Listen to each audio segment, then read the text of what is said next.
Hey, babes, let's talk about a really important book that I think everybody needs to read in order to unpack a little bit of the hellscape that we are currently living in. So, if you're wondering to yourself, why don't people just move? People can just move. They'll go to certain safe states, they'll go to certain safe places. This book focuses on over 150 years of redlining and policies and horrible things that have prevented people of color, but more specifically targeted towards Black communities, to prevent them from building equity in this country, to prevent them from home ownership, to paint certain neighborhoods as lesser than. This book taught me so much about redlining. It taught me about the history of when things started to become legal, such as Black home ownership, such as Black education, so on and so forth, post slavery. There were certain people for generations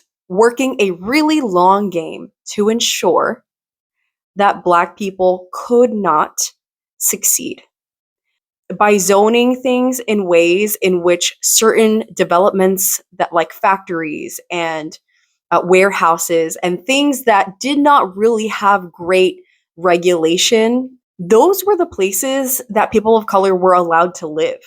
And so when that happened, that then became a quote unquote rationale that white policymakers would say, look, people of color can't handle taking care of what they've been given, so why should we give them loans? And that's absolutely horrible.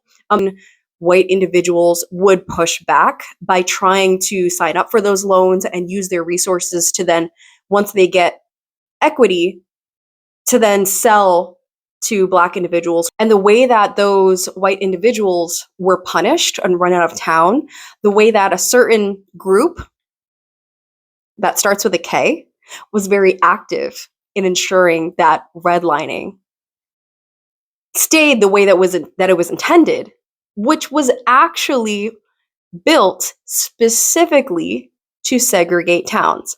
The green areas were designated less populated by Black and brown people, and the red areas were non-investable because they had a high concentration of Black and brown individuals. And it's upsetting.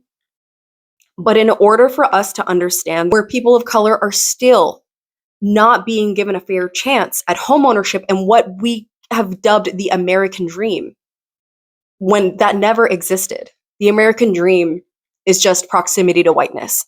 I need you to pick this up. If you want to read more nonfiction with me, I have in books that I read in my book club, the annotation station in my bio. Check it out.